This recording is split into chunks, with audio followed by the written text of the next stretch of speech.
was how, the big word today is entanglement. That was my Oh first my entanglement God. with credit. Mine was a little different because, they didn't remember, we old enough to know, we remember when they would actually put a credit card in the mail and send it to you with your name on it. Yes, And that's how yes. I got entangled, because mine came in the mail, shiny new credit card. I had just graduated from high school on my way to college. I Oh opened my it up. gosh. George was on there right there for Brandon. Right.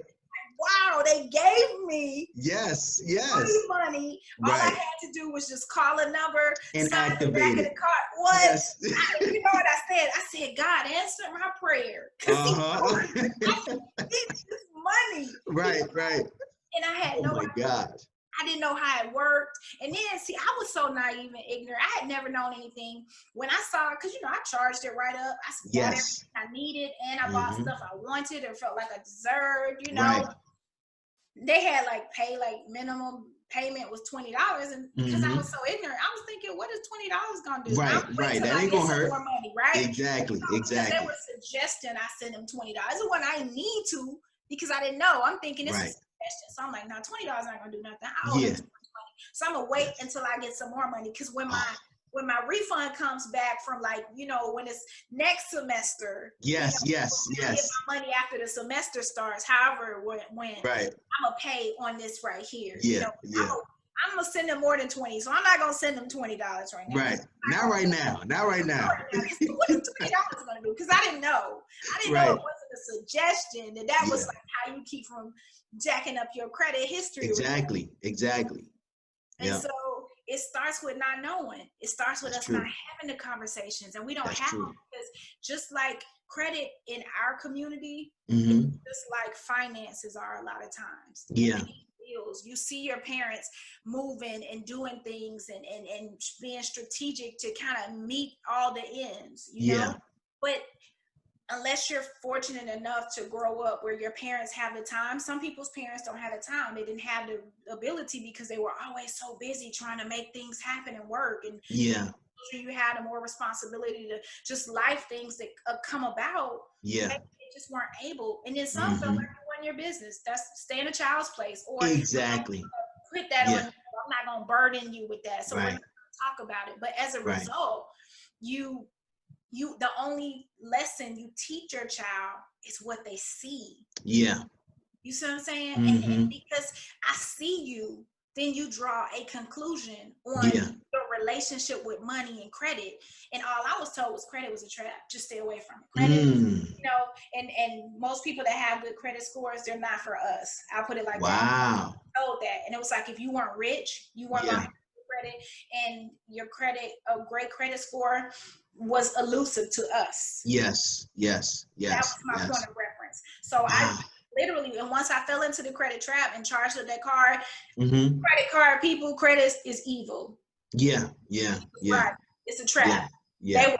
It's a trap. That's the mindset. That's the mindset. If after you've and we all have been conditioned when it comes down to our finances on how we should handle them, or how don't worry about that. You know what I mean? Don't worry about that. But the thing is, in my opinion, we need to be more open with these conversations. And that's why I'm so happy that you have taken it upon yourself to, try to start this thing, because we need to break the cycle. You know what I mean? This cycle, like you said, the kids see the parents slaving, working hard all day. And when they come home, they don't want to talk about nothing. They had a crazy hard day at work. They already got so many bills they're trying to take care of the bills, trying to keep a roof over their head. They don't have time to talk about that. Well, guess what? When those kids grow up, they're going to do the exact same thing. You see what I'm saying? And the cycle continues. So this is where, the conversation needs to be had, and we need to break the cycle, Yes, because that's like anything, once you talk about something, it's easier to broach again. It's easier to talk about it. And it takes the first conversation without judgment, without stigma, without preconceived notions. Because I find doing this with so many people, grown people, like whether younger people, but you would be surprised how many people are 50, 60, 70 years old, because I talk to people in every age group, every age demographic, and they are surprised, stunned by they don't know about credit. Yes, exactly. Preconceived things that they've been taught or they heard over the years that they allow themselves to base their credit relationships on. Right. That's a great point. Let me ask you this, B. When this idea came to your mind about the Black credit conversation, what was the goal? Like, what did you see it becoming and doing? I know you started it, and it's growing. But what is the end result that you want Black credit conversation to have? I want Black credit conversation to allow all of us, is in this conversation, anyone can have it. I've talked to people that are not Black, but this is the thing. I am a Black woman having a Black experience all of these years, and this conversation is based on my point of view as a Black person. Around a lot of the stigmas, the myths, the preconceived notions that we have that are ingrained in us as a result of our perspective. And one of the biggest things is I educate people. There is something systemic that has happened in our country that has made it more difficult for us to have a piece of this American dream, right? Sure. We can go back 400 years. We'll start there. And we see how there are different things that have been put in place that we don't have the same playing field, right? Right.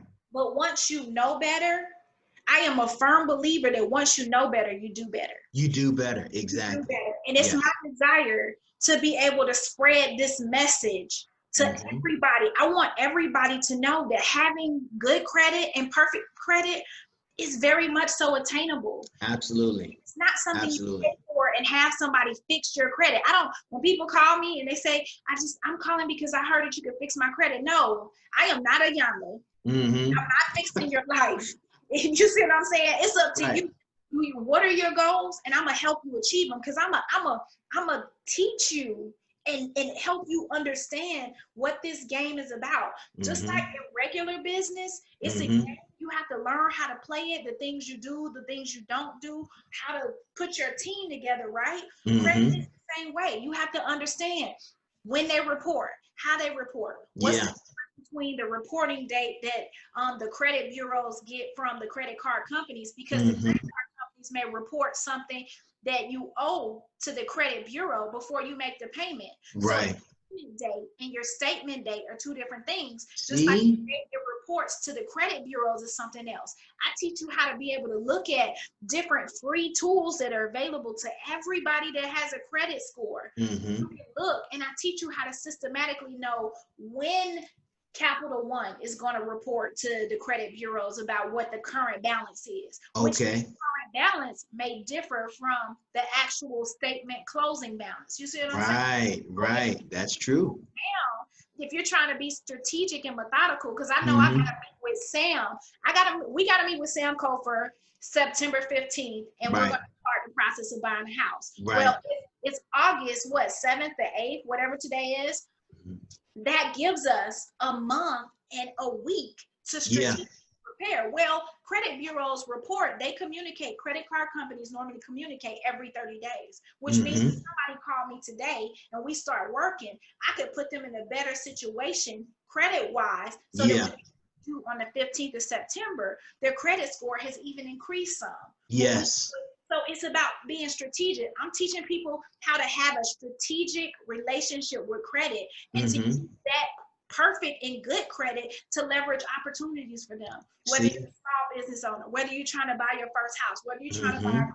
Because what you save in interest, a lot of people can get approved, but the reason why they say Black people get caught up in traps and that we get caught up in the credit trap? Why? Is because normally and historically, because we have to do more to make ends meet, your credit score is based on your credit payment history or accounts that report to the credit bureaus. Yes. So if you are always consistently having to rob Peter to pay Paul, rob Susie to pay Peter, right? Your stuff late, you're going to have a lower credit score. So what happens? You are now considered a subprime borrower, right? So you get some of the worst credit opportunities out there in the market with extortionate credit rates. Yes. So interest rates, because the TV that costs $500 in Target, they're gonna let you rent it for $29.99 a week. Yeah. For 12 Yeah. months. Yeah. For Yeah. $500 TV, and you don't have to have no credit. You don't have Yep. to have. We're not going to check your credit. We're Yeah. going to take your security number, but we're not going to check your credit. We're going to give you this TV. So this $500, $700 TV, all you got to do is give us $30 a week for the next year. And then you know what? That's funny because that goes back to the mindset of, remember you said, oh, this is just $20. $20 ain't gonna do nothing for me. You know, it ain't gonna hurt me. So that's the same idea. That's just $30. I make more than that every 2 weeks. So therefore I don't have to worry about that, right? You see, yes. And that's the mentality, because we weren't taught any different. And then that's how it traps you, because what happens is that $29.99, that $19.99 a week doesn't seem like much. Yes. Until you need that $19.99 and really was $80, or that $369, $120 a month. Yep. Now you need to pay something else. See? Now your timing belt broke on your car. Mm-hmm. The tire blew out. Now you got to get a new tire, but you can't afford a new tire, so you're gonna get a used tire. Yes. But you got to get a good one because you got like a car that needs a certain kind of tire. You see what I'm saying? Yes. And then what happens? You don't pay that. You don't pay that week. You don't pay that food. They start calling. Now they want the TV back. Yeah. Now on your credit. And you stop answering the phone. And then it becomes a cycle. Well, right. When the thing is, if you understood the relationship between credit and finance, you would understand that you bought that TV. If you pay it on time, if you never lapse, if you keep all that agreement, by the time you pay off that television, you could have bought the same TV 2-3 times. Well, you know, it's so interesting that you say that, because isn't that the case with everything that they charge you interest on? You know, if you don't make the payment, they're going to kill you in interest, and you're going to end up paying for whatever it is 2, 3, 4, 5, maybe even 10 times. Absolutely. And what people don't understand is, see, you can use a credit card. If you have, like, say, okay, you had a $10,000 limit. Mm-hmm. You pay interest on whatever hits after your statement closed. Right. So I have, for example, I have access to a lot of credit now. Yeah. I have what's considered like perfect credit. I don't have an 850 credit score because, first of all, it's pretty elusive. And what I want everybody to understand, I have something I created called the 750 Club. And really, I like people to target when they're trying to get really good credit when we first start, because 800, 850, it's realistic, but it's unrealistic when you have a 528. It's unrealistic when you have a 600. Say, I'm about to have a 800. Okay, you can get to an 800, but let's look at some short-term goals. Okay, after pushing you to 700, I try to get all of my clients to 750, 760. Why? Okay. Because you are now considered a super prime borrower in most markets. And as a real estate person, you can tell your people how impressive and how good a 760 does you interest term wise when it comes to buying a house. And that's what exactly right. 800 sounds good. 800 is good. And I'm sorry about that thing. I got so many messages coming on. I got like I know. You good. Busy woman. That's what I'm talking about. Yeah. It's like, but I try to get people to be realistic, and I help take some of the pressure off. It sounds good to say you have a 800. Yeah, that's cool. Yeah. I have an 800 credit score, but guess what? If I have a 760, 770, because they still gonna give me the same rate. Exactly. If I had an 850 credit score, let's say I did, the closest I've ever gotten to 850, I had like an 819, I think. Okay, nice. And that goes away quickly because I use my credit to leverage things, you know. Sure. Create opportunities and everything, and I teach people that, not how to get into debt, but how to use it to leverage, right? As leverage, yes. Like they use their credit to create opportunities. Yes. That's how they build wealth. They don't take their cash. They don't take the $500,000, the $1 million they have in the bank. They'll take that $1 million and then usually like just put it all in. Unless you're like Elon Musk or somebody like that. Yeah. That kind of stuff. I like to call it flash money. Yes. You know what I'm saying? Yeah. You know what I'm saying? Like that's real. That's true. Yeah. It's true. Yep, You use rich people leverage credit. You know what I'm saying? That's what they'll borrow money they don't need, so they pay it back, so the bank will them more. They're yes, exactly. They're strategic. But even as a business owner, because I have people call me and they say, well, I just want to boost my business credit. How can I build my business credit? I said, well, let's look at your personal credit. They're like, no, no. See, I got an EIN and I'm an S Corp. And I said, people in your company. Well, it's just me. I said, okay, well, you're still a sole proprietorship in a lot of ways. You're an S Corp. And this is the thing, even as an S Corp, even with an EIN, because you are a company, guess what has to be the guarantor? What? For your business, your personal credit. You are. See that? The B-side, when I started the B-side LLC and I got my first trade line for my company, I filled out everything. How much did you make? Whatever. How much do you bring in? EIN felt so good. And guess what I had to do? Next thing on the next page was personal information. And I had to put in my name, my home address, my social security number. Why? Because I'm the guarantor. Right. So it's best to actually work on your personal credit before you even start working on your business credit. Absolutely. Because they're one and the same at first. Even American Express, when I got a business, American Express, after I gave them my information for my company and my company had been established, I had done productions and all kind of stuff. Okay, they say, okay, now what's your personal income? What's your social security number? We have it because we see you have accounts with American Express personally, but we still need your, and I asked because I was like, well, I thought, at this point, my business has been around a while. I haven't done a bad street number. So I'm thinking whatever. And they said, yeah, but you're still considered a small business. Okay. You got one person that's considered an employee. That's yourself. And I started to understand, so until you get to certain levels, it's levels to this thing. Like we say that's like some, it's levels to this. Right. But it's true. Yeah. There are levels. And so before you can do anything, you got to get your personal credit straight. And you need personal credit for everything. That's why this conversation is important. I want every person in the world that's like a regular person, like a you, a me, or whoever, to understand credit is power. Yes. Being debt free is a relief. And I ain't gonna sit here and say, I'm not debt free. I have debt, but I have manageable debt, and then I bring in money, your income, all that stuff. And there's also something called good debt. There is. You know what I'm saying? I mean, all debt isn't bad debt. That's another conversation. But I just wanted to make sure that was interjected too. That not all debt is bad debt. Yes. And then how can you manage it?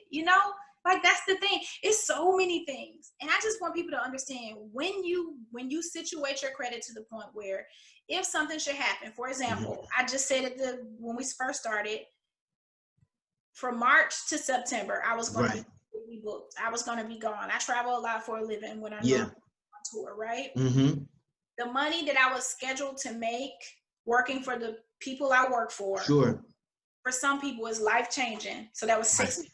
It's life-changing to make that. And I'm, okay, all of that went away. All of it. Yeah.